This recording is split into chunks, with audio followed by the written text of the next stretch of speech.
Now, so we're carrying on where we left off last week. We had looked at the origins of the concept of liturgy, which is as old as man himself. In the Old Testament, we find that Jethro, for instance, was a high priest. We have this notion of the sacred present in all parts of culture right across humanity. Even to this day, if one goes to darkest Africa, everything is in some way in contact with something more than just man, hence the fear and trembling that they have still with regard to people who have contact with powers, that they've harnessed powers. Unfortunately, the powers that they harness aren't the good ones quite often. But nevertheless, the sacred, the other, the numinous, is part of life. So too, in Roman antiquity, the father of the family had a certain authority. He was able to decide, for instance, when a child was born, whether they would bring up the child or not. Girls quite often were not brought up. Indeed, Jews stood out for the fact that they brought up all the children born. And the father of the family would have, in Roman antiquity, a certain priestly role. They would have the lares, these were the family gods in the house. And when it came to the gradual infiltration of Christian culture in the Roman Empire, when they saw that the Roman Empire was losing hold, they blamed the Christians for taking away the honour and attention hitherto given to the gods that were thought to have protected the Roman Empire. Hence it is that Christians were considered, as it were, non-religious in that sense. And when it came to the re-establishment of Roman antiquity under the Emperor Julian, we refer to him as the apostate, he tried then to reinstate the gods who would, he hoped, re-protect the Roman Empire. As we know, he died with the words, "You have conquered, Galilean." It didn't work. Hence it is that we see how we cannot escape the fact that man, over all antiquity, is essentially a being inferior to a human, not human authority, but something received from human ancestors which was there to keep him safe from the strange powers around him. He was aware of something greater. This then is the whole of the backdrop to what we have in any culture with regard to honouring God. What we have witnessed in the last period, and only this recent period of humanity, compared with the whole of history, is that man has thought that he could actually feel himself to be grown up, mature, independent. Now, what happens there, as G.K. Chesterton pointed out, is that when one ceases to believe in God, when one ceases to believe in one thing, one actually then begins to believe in anything.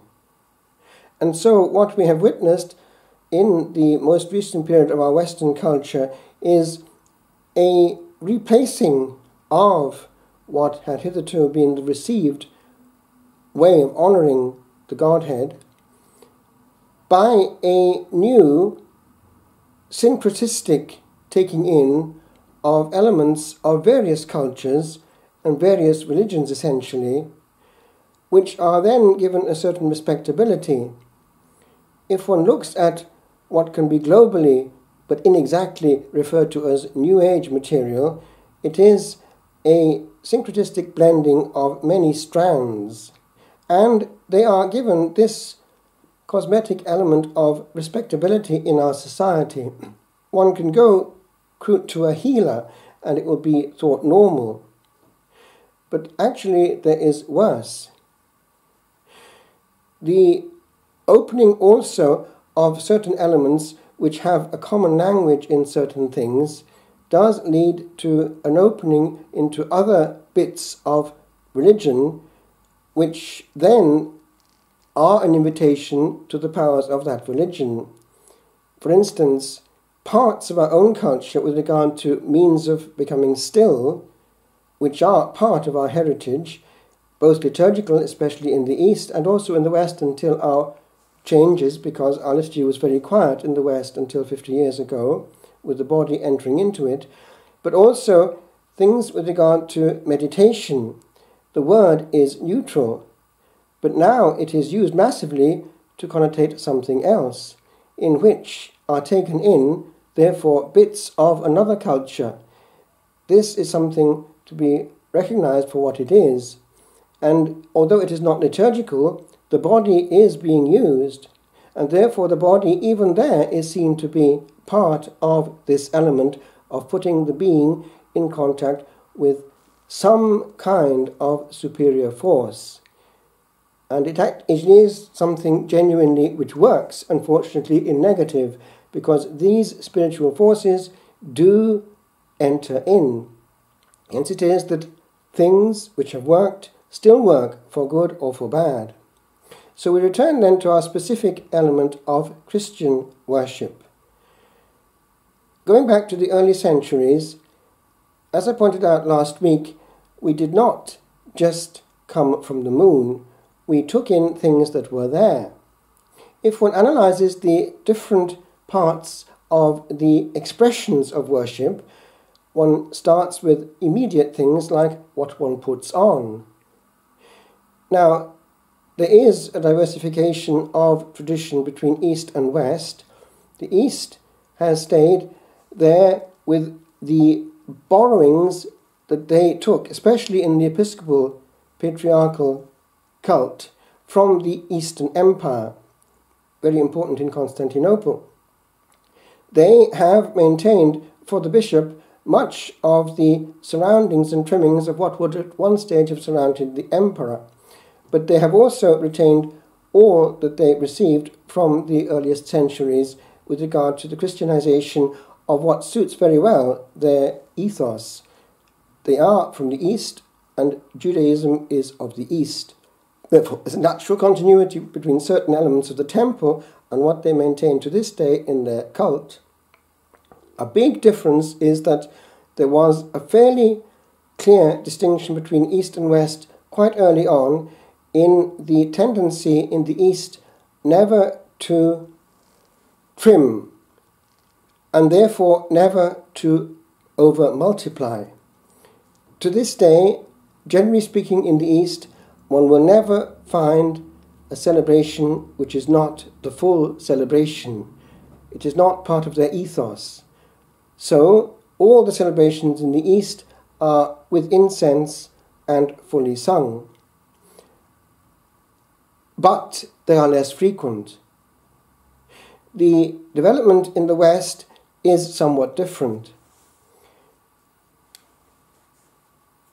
St. Augustine is an interesting witness, for he is writing in Latin from the culture of North Africa, and he is already indicating that the frequent celebration is there, or at least the frequent reception, because as early as St. Augustine we have a notion of the second meaning of give us this day our daily bread coming in. But he does also indicate that it might be more respectful for certain souls not to receive every time or frequently, that they can actually show more honour by abstaining. So there is already that element of a multiplication coming in certain parts, especially of Western culture. Now we notice that he is using Latin.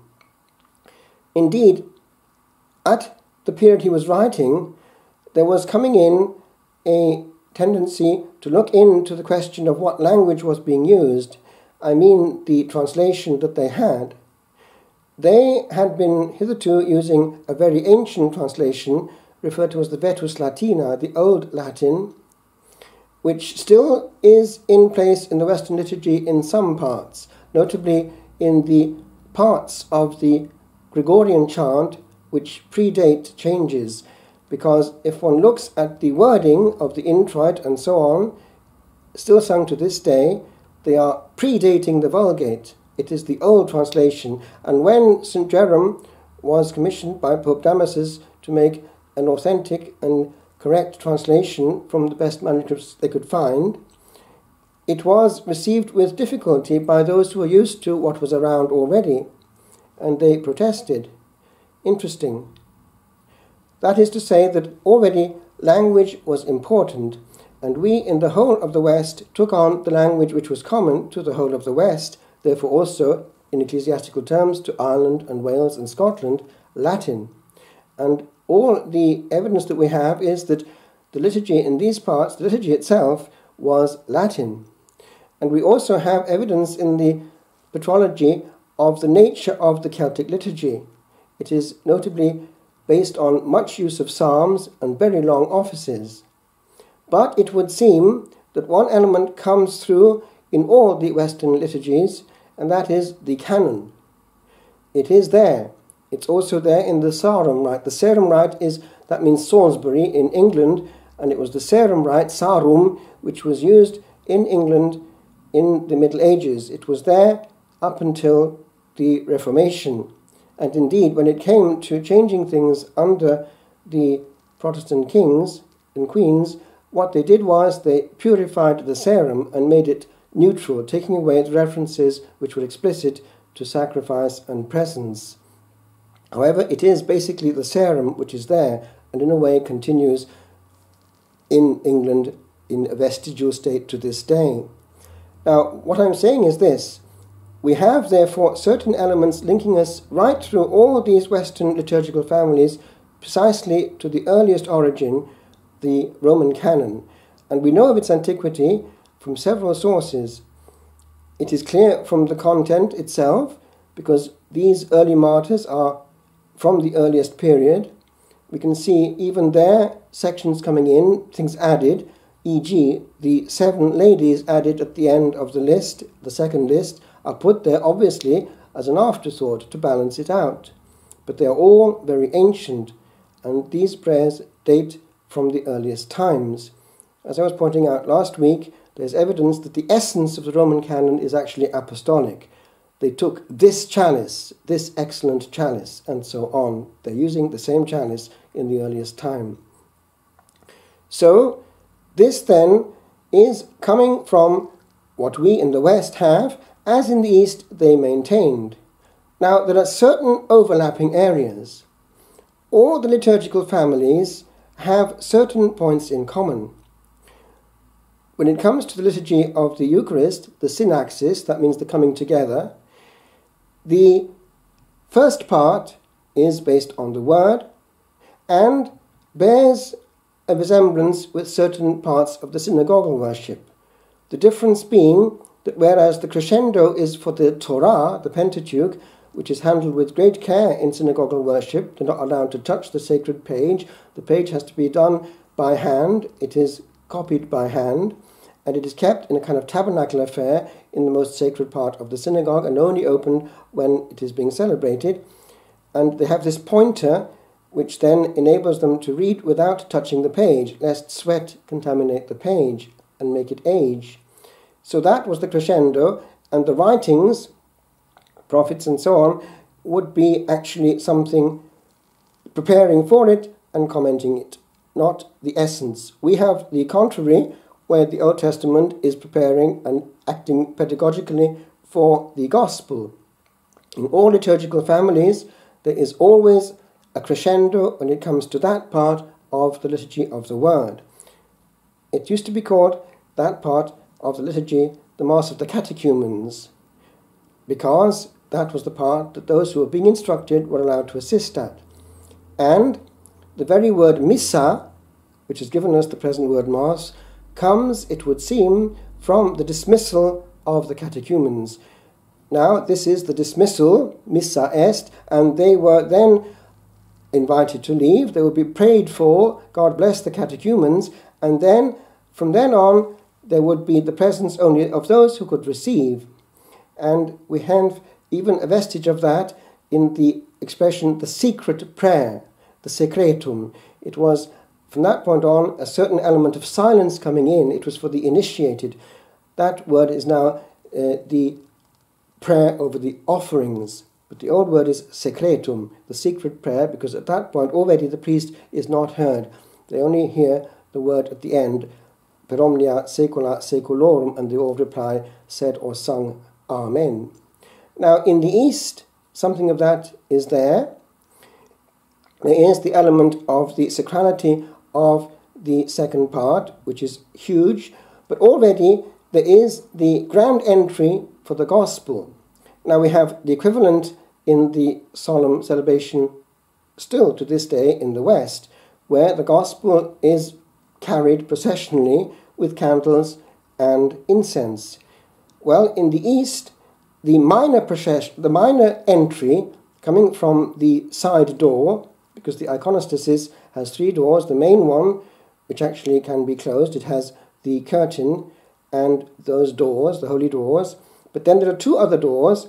One is to the left and one to the right. Well, out of the one to the left, as one looks at it, they come out for the minor entry with the Gospel with great respect, and it is sung. However, they do not preach normally there. They can preach at the end if they are preaching. That tends to be the case, but they preach not quite so much in the East as in the West, the reason being that not every priest would be a preacher. Quite often they were formed in a different way. For centuries, the son of the parish priest would also become parish priest with time, and it was a different way of handing on things. The bishop, and even deacons actually, could be great preachers. However, that's a different question. For us, in the West, it is expected that there be a teaching given after the Gospel.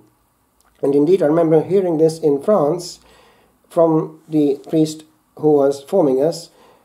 He was actually our prior, and he was telling us that it was considered that if a priest had not preached for 1 month, he was in mortal sin. And he explained it is because he is not nourishing his flock. That was, of course, in the French tradition, where preaching was always taken very seriously, and the preaching was, and still is to this day, a whole art. They were formed in seminaries with all the use of the body coming in.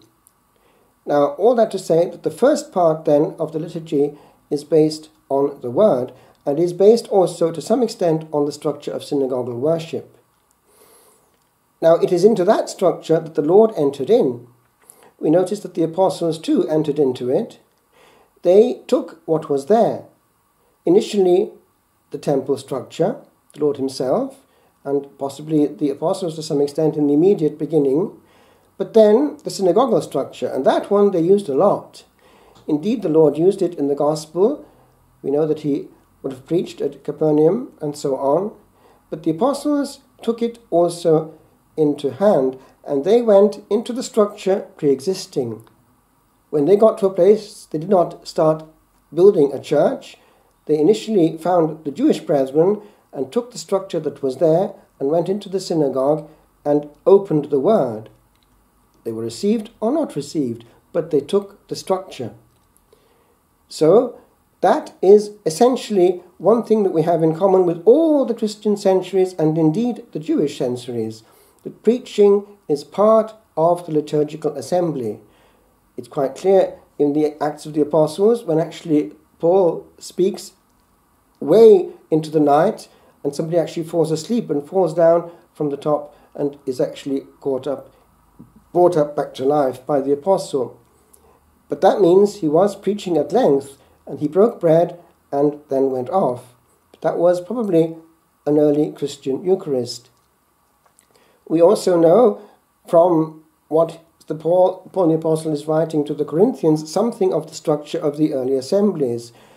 The order that we know is not yet there, and it's bound not to be there. But what happens is that something at the beginning, bit by bit, becomes standard. But it happens in families, liturgical families.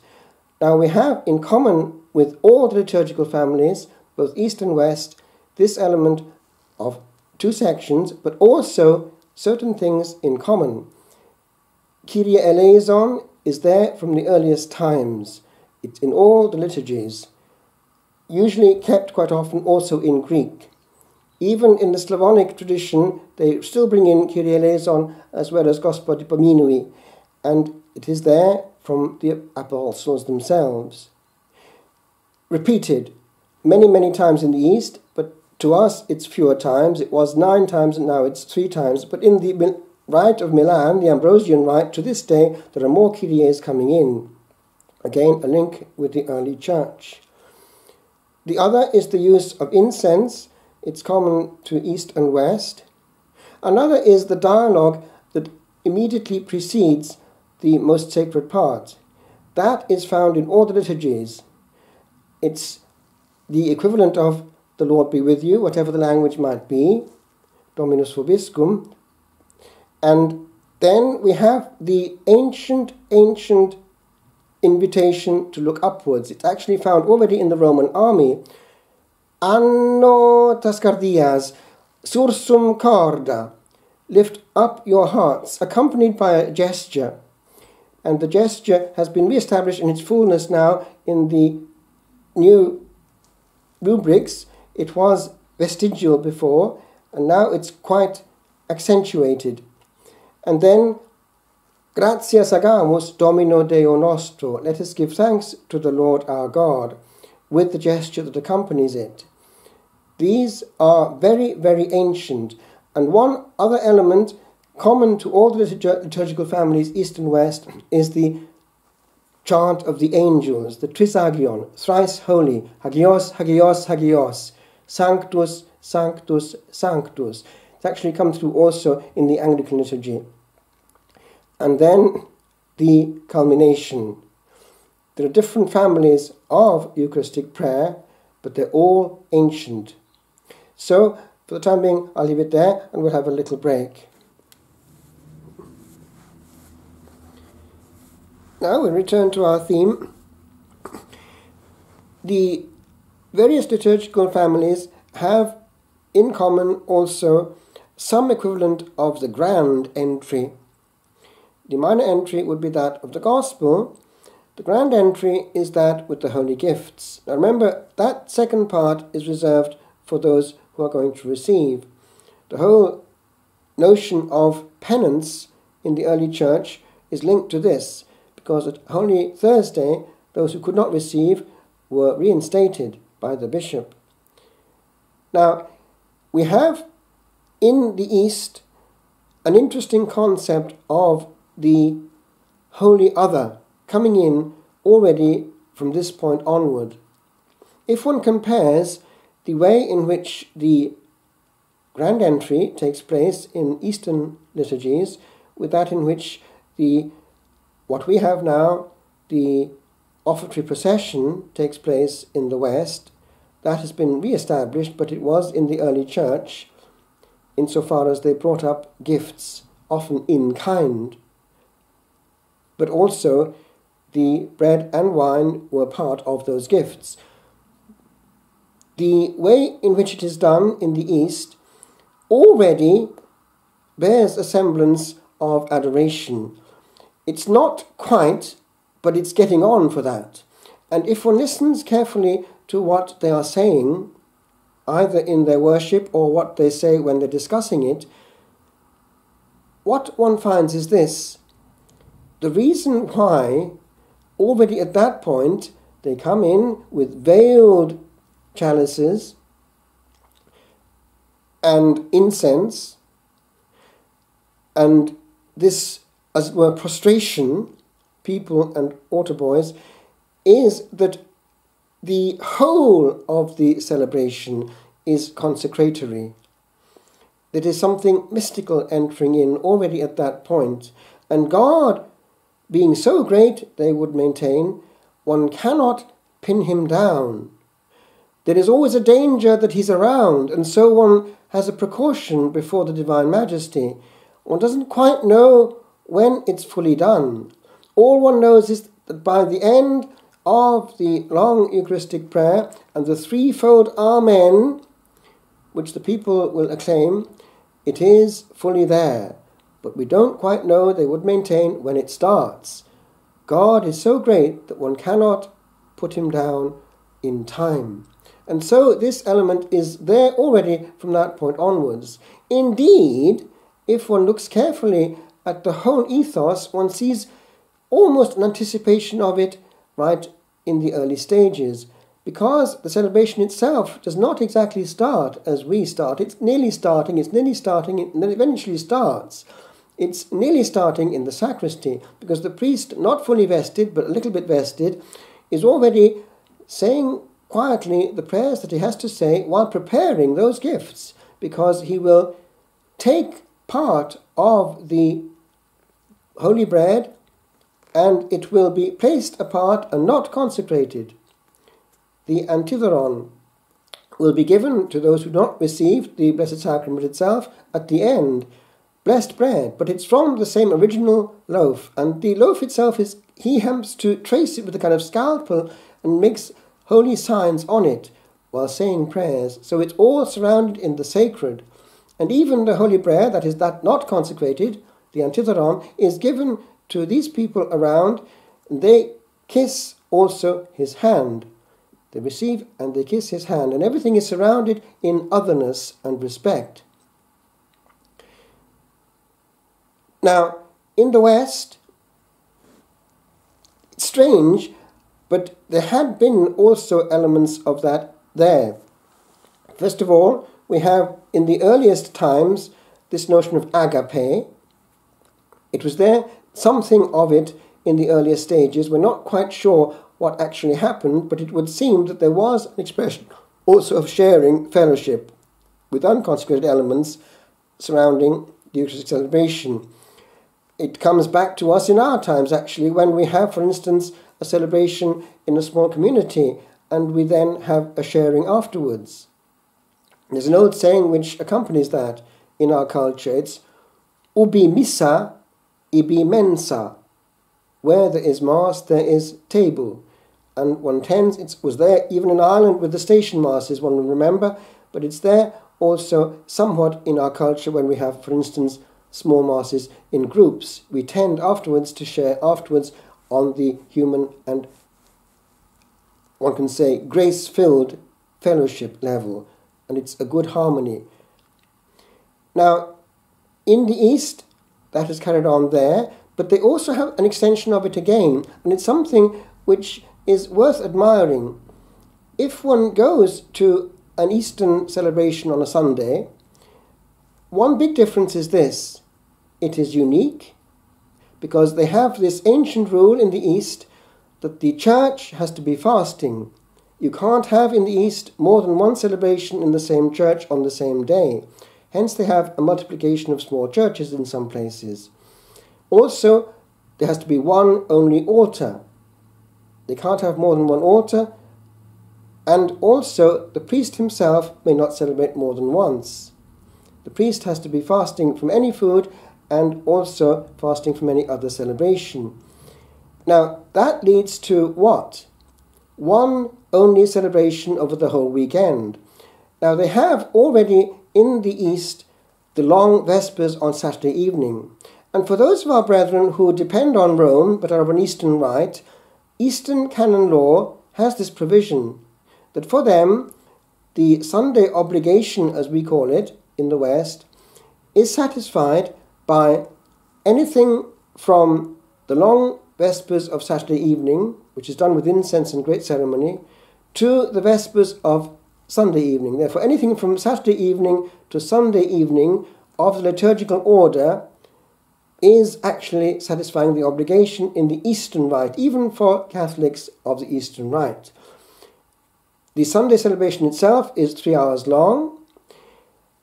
The people in a little village in Greece, for instance, will tend to drift in and out a bit, but they will tend to drift, all of them, if they're coming at all, they will come for the last hour or so.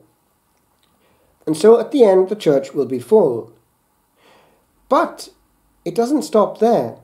The choir carries on singing the prayers of thanksgiving, and the people eventually carry on praying a little and lighting candles. And then what happens? After the priest has finished his prayers and unvested, they all, priest and people and choir, go to the bar, which was bound to be opposite the church, because the church is always in the centre of the village, and there's bound to be a bar there in the piazza of the village, and they all have breakfast together with the local priest.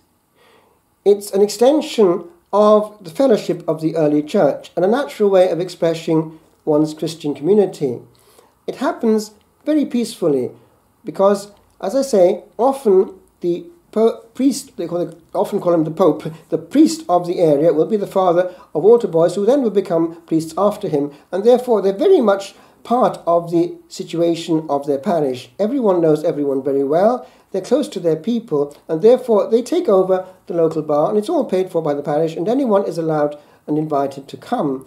And that's how Sunday is celebrated together, and then they are free for the rest of the day. It's something that we might bear in mind, because we have lost something by the multiplication of celebrations. It's something which has its advantages, but also its disadvantages, because we're not always at the same celebration as a parish. We're not hearing exactly the same message, and we're not having that fellowship together as a bonded community. However, it's a necessary celebration because we have to adjust to the very pace of life in the West. It was just a pointing out of something that we have perhaps lost in our celebration, that we are actually not celebrating fully sometimes the notion of parish community, which is the natural then extension of the liturgical community, remembering our origin in the early church, when actually it was very much a celebration also of the bonding, because they also had to face eventual martyrdom just for being there. Now, with regard to that, it's also important to be aware that we have in common with the East all the elements already present in the earliest testimonies that we have from Church Fathers of the structure of the liturgy. We have an important document in Justin Martyr. He was from Samaria, Nablus. He was actually of pagan origin, and he was a philosopher, but he found that Christ, the teacher, was the great philosopher and became a Christian, but carried on some elements of the philosophical skill, going around dressed as a philosopher and giving high-powered talks, and also defending the faith to the emperor Marcus Aurelius. But unfortunately, that was his end, because he was martyrdom. Of course, it wasn't unfortunate for him, he's gone to glory, but we lost a great light. However, not before he had left testimony as to how Christian praise took place. He therefore describes in skeletal form what is actually happening, and we see that the structure is already essentially what we have. Deacons are already present, and there's a centrality of the celebration. In the early stages, the bishop was the main celebrant. Eventually, it was made possible to have celebrations more widely through having then the presbyters also more freely able to celebrate. But the original notion was around the bishop as having a crown of presbyters around their bishop. There were more bishops proportionately in the early church. They were often referred to as chor episkopoi. Choros is a place and a bishop of the place. But eventually that then led to the structure that we have, with a very strong demarcation between bishop and then local priest, who would have a certain independence as time went on. However, there is in the early centuries always a link between the presiding bishop in his cathedral and the local presbyter. It's in the carrying of the eulogia, the eulogy, the small particle would come from the bishop and be placed in the chalice of the local priest at the mixture of the two. And it's still there actually even in the West. The vestige of it is when the priest breaks a second time the large host. First of all it's in two, but then there is this other breaking again in which one small particle goes into the chalice. That's still there, resisting all change because it's of great antiquity. It's the vestige of the early church practice of showing that there is a bonding with the bishop. And the bishop has to be mentioned both in East and West in every celebration of the sacred mysteries. The mentioning of the bishop is the indication of who you're in communion with. And the Bishop of Rome in the West is also mentioned at every celebration, as is the patriarch of the local church in the East. In the East, they have patriarchs, and in the West, our patriarch is the Bishop of Rome. But we must remember that in the early centuries, there were 5 patriarchates. of which Rome was the first in honour. What happened was this: Jerusalem in time would have been the first one, and St. James would have been the first bishop of Jerusalem. He was related to our Lord, he was probably his cousin. And then, as the mold was cracked, and they had to go first of all to Antioch then, where actually Peter did reside for a while and had a bishop's status there as the first bishop of Antioch. He would have been patriarch there in that sense, embryonically, but that has carried on. Patriarch of Antioch is still there. And then eventually going to Rome when he landed there. So the patriarch then of Rome, because when the Acts finish in Rome, they have actually reached that point, which is the beginning of the Western evangelization. It's a very important point to land. And from Rome, we have the disciple of Peter, Mark, St. Mark, John Mark. He is actually going down to Alexandria with time, and he is martyred there. But there's a strong bond between Mark and Peter. Remember that Peter did actually teach Mark, and the gospel that we have there, it's much of what he would have heard from his master. So in the early centuries, there's a very strong bonding between Alexandria and Rome. So Alexandria becomes then the next patriarchate, and it's only then with time when the eastern part of the empire becomes very, very important, and actually resists after the fall of Rome, 540, it carries on until 1473 or so. In the east, they have the Constantinople. Byzantium is still important, and there they have the Patriarch of Constantinople, the present Istanbul, and it's referred to as New Rome.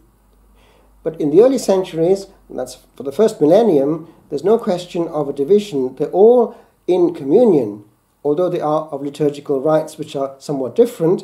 They're all the same church, and they look towards Peter always with great respect. And indeed, in the early councils, one can see how often the word coming from Peter is the last word. It comes through very clearly in the discussions on Christology in the early centuries. We have Pope Leo, for instance, sending his documents to his delegates, and when the legates read what he has to say, they have that notion, Rome has spoken. So it is there in the East that Rome had a reputation for solidity and orthodoxy. Things, unfortunately, in the East were always jeopardized by the mingling with the state affairs, because the emperor was important, and therefore that could lead to pressure, whereas Rome it tended to be independent of that kind of pressure. Now, all that to say that therefore we have to remember that we are part of something greater. The Patriarch of the West would have his own very unified system, and as early as Gregory the Great, even the music was being unified. You must remember that music is received, and already it is standardized there. So we'll leave it there for a moment.